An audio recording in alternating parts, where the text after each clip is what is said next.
Jobs అని office చుట్టూ తిరిగేడానికి ఇక పిల్లల్ని కంటం ఎందుకో.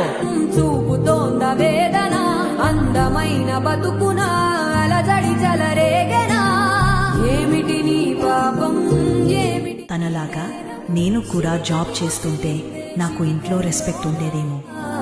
తీరదు తనలాగా నేను కూడా ఇంట్లో ఉంటే నాకు విలువ ఉండేదేమో. ఒకరు కుటుంబం కోసం తన కెరీర్ ని సాక్రిఫైస్ చేసి మాటలు పడుతుంటే మరొకరు అదే కుటుంబం కోసం బయటకు వెళ్లి జాబ్స్ చేస్తూ మాటలు పడుతున్నారు. మనలో చాలా మందికి చాలా కామన్ గా అనిపించిన చాలా పెయిన్ఫుల్ మూమెంట్స్ అవి.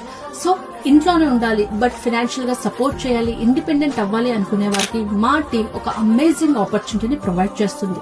అది కూడా మీ డైలీ రొటీన్స్ కి ఎలాంటి డిస్టర్బెన్స్ లేకుండా. సో నాతో ఆర్ మా టీమ్ తో మాట్లాడి కంప్లీట్ డీటెయిల్స్ తెలుసుకోవడానికి బయోలో ఉన్న లింక్ ద్వారా ఫామ్ ఫిల్ చేయండి ఆర్ డైరెక్ట్ మెసేజ్ చేయండి. ఎందుకంటే మీ సెల్ఫ్ రెస్పెక్ట్ ని కాపాడుకోవడానికి this is the first step. All the best.